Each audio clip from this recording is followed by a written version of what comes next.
I'm Philip Ward, the Editor-in-Chief of Aren'tManyEurope.com. I'm at the European Congress of Radiology in Vienna, and I'm very pleased to have with me Professor Frija, who is President of the European Society of Radiology. And one of the big initiatives this week from ESR is the launch of the EuroSafe Imaging campaign. Professor Frija, could you explain to people why you've chosen now? Why is it ECR 2014 that you've chosen for the launch of the campaign? You know, the gene of safety is very weak amongst the radiologists. We have to be honest. I don't know the reason why this gene is very weak, and the thing we could do on the ESR side is to stimulate this gene. And the EuroSafe Imaging campaign is an awareness campaign with 3 or 4 main topics. The one is to aware the radiologist about the importance to use the best possible protocol in order, to avoid unnecessary exposure. The point number 2 is to aware the radiologist on the necessity to make only clinically justified examinations. And the third goal is to aware the radiologist about the necessity to improve his communication with the patient. And finally, last but not the least, this campaign has also the goal to stimulate the European Commission to draw its attention on the fact that new equipments are absolutely fantastic in decreasing the dose. So there is an urgent need in Europe now to develop a very ambitious program in order either to upgrade our equipment or to replace them. Okay.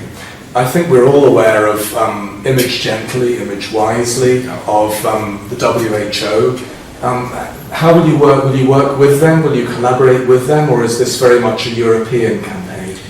We are not working against them. We are not working with them because, Image Gently and Image Wisely were mostly developed for the American culture.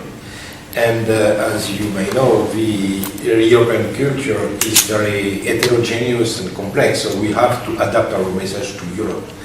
And regarding WHO, the mission of WHO is very, very different, and I do think that radiologists in Europe probably would be more receptive to messages coming from ESR than from other institutions. Okay, but why has it taken, for example, 6 years since Image Gently was launched? Why has it taken 6 years for ESR to take this initiative? We have decided 1 year ago to launch this initiative, and we worked very hard. And hopefully, I think today we are at the rendezvous, because we have a steering committee with many stakeholders, including non-radiologists, including patients, and maybe in the future, which would include other medical specialties like cardiology, but cardiology are doing a lot of imaging examination based on X-rays. So this is one of the most important achievements to bring a group of stakeholders. The other important achievement is that we have a website in which there are many informational resources. And the third achievement is that we have created the political event of this Congress. Until now, this Congress never had a political event. Now there is a political event. And I think it's a good opportunity to take the advantage of having here 20,000 people to aware them on this big issue. And last but not least, that if we want to improve radiation protection, we have also to work more or less with the industry, because the progresses done by industry are absolutely essential. Excellent. So you've been getting good feedback, good response from companies, from the manufacturers. They want to be involved. Yes, they didn't wait us actually for doing that, because some big companies, they have taken some leading role in this issue.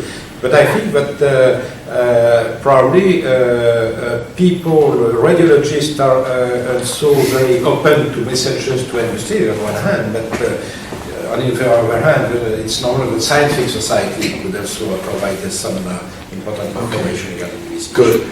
Now, you mentioned an awareness gap among radiologists. Do you think that specifically is on CT, or is it also in X-ray and digital X-ray, or are you primarily focusing on CT? First, I do not think that this awareness gap is specific to the radiologist in general. I think it's a general gap in the field of medicine. Regarding a radiologist, there is a gap, in my opinion, for CT and also for angiography. Because if industry did huge progresses in the field of CT, we are doing two huge progresses in the field of angiography by using same kind of approach and by using new detectors, and you could decrease the dose of exposure with a very important rate. You may know that exposure with CT is rather low, and the only accidents described in imaging, in diagnostic and intervention were in interventional procedures, never in CT. Right. So the importance to decrease the dose too, even in angiographic procedure, is extremely important.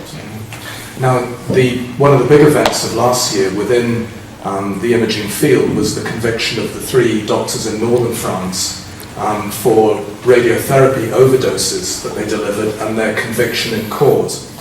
This was our website's top story. It was our most viewed article last year. Was it this event that caused you particularly to act now in terms of awareness? I am very happy that you asked me this question, because it gives me the opportunity to firmly say that our specialty has nothing to see with the other one related to therapeutic radiology. This specialty, therapeutic radiology, has its own rules of safety, and they are using a very high level of dose because they have to kill bad tissues. We are not in the same situation. We are doing diagnostic procedures. We are not using the same level of exposure. So I think that it is extremely important to realize that actually there are 3 important specialties.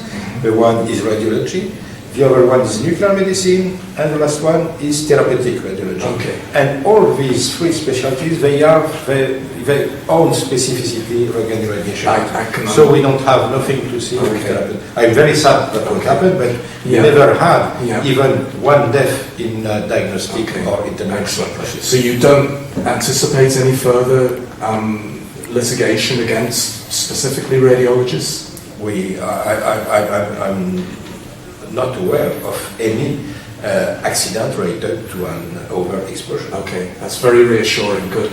Professor Frija, for our readers who want to get involved with the campaign, they can obviously visit your website. Is there anything else that you would urge them to do? Any other actions? I think as a journalist, you should advertise this campaign. And you've got your badge on this week, which is very nice. You could wear this badge if you would like. And I think that in the coming year we will have further actions, and you will be kept abreast about these actions, because we need to keep the momentum, And now our next issue is to consolidate the website on one hand, and on the other hand to ask to the other stakeholders what they could do in order to keep this momentum. Excellent, good. Now, in terms of your own personal involvement, your presidency ends at the end of ECR. It'll be very nice, I'm sure, to have some time on your hands finally. Yes, but I can tell you that my agenda is still very busy for the next year, because I will be kept involved in many important issues related to the societies, and I think that radiation protection will be one of these issues. Good, excellent. Well, we wish you all great success with the campaign, and enjoy the rest of the Congress. Thank you very much. Thank you. Thanks, that was great.